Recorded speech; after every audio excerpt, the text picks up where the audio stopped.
The book of Genesis. It's the first book of the Bible, and its storyline divides into two main parts. There's chapters 1 through 11, which tell the story of God and the whole world. And then there's chapters 12 through 50, which zoom in and tell the story of God and just one man, Abraham, and then his family. And these two parts are connected by a hinge story at the beginning of chapter 12. And this design, it gives us a clue to how to understand the message of the book as a whole and how it introduces the story of the whole Bible. So the book begins with God taking the disorder and the darkness described in the second sentence of the Bible, and God brings out of it order and beauty and goodness. He makes a world where life can flourish. And God makes these creatures called humans, or Adam in Hebrew. He makes them in his image, which has to do with their role and purpose in God's world. So the humans are made to be reflections of God's character out into the world, and they're appointed as God's representatives to rule his world on his behalf, which in context means to harness all of its potential, to care for it, and make it a place where even more life can flourish.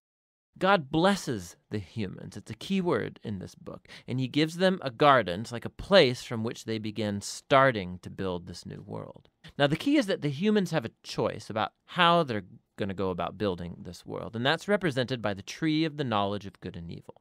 Up till now, God has provided and defined what is good and what is not good. But now God is giving the humans the dignity and the freedom of a choice. Are they going to trust God's definition of good and evil, or are they going to seize autonomy and define good and evil for themselves? And the stakes are really high.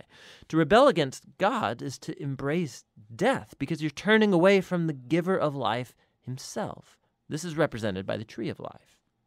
And so in chapter 3, a mysterious figure, a snake, enters into the story.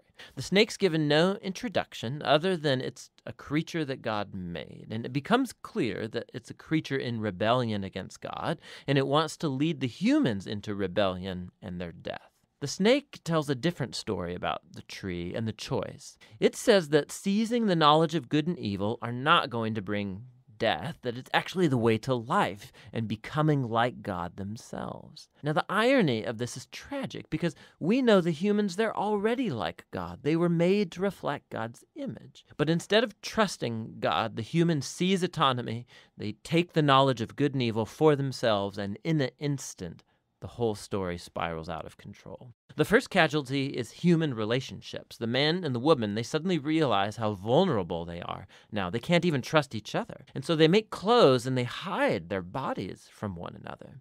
The second casualty is that intimacy between God and the humans is lost. So they go and run and hide from God, and then when God finds them, they start this game of blame shifting about who rebelled first. Now, right here, the story stops, and there's a series of short poems where God declares to the snake and then to the humans the tragic consequences of their actions. God first tells the snake that despite its apparent victory, it is destined for defeat, to eat dust.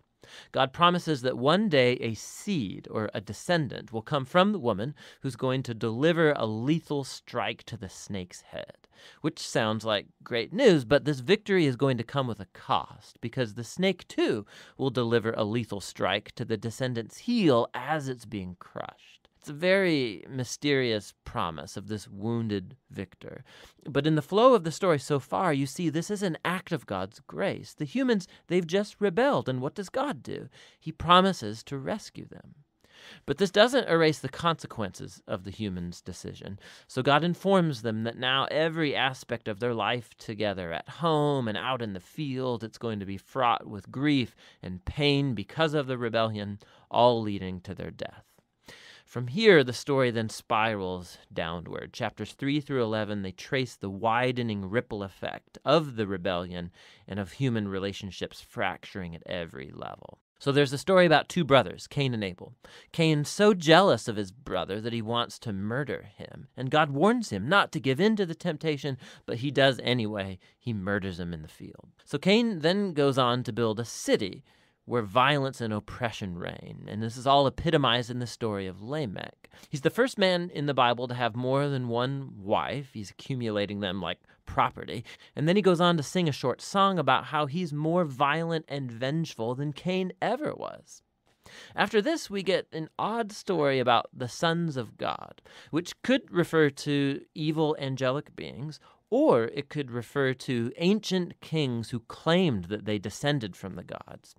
And like Lamech, they acquire as many wives as they wanted, and they produce the Nephilim, these great warriors of old. Whichever view is right, the point is that humans are building kingdoms that fill God's world with violence and even more corruption. In response, we're told that God is broken with grief. Humanity is ruining his good world, and they're ruining each other. And so out of a passion to protect the goodness of his world, he washes it clean of humanity's evil with a great flood.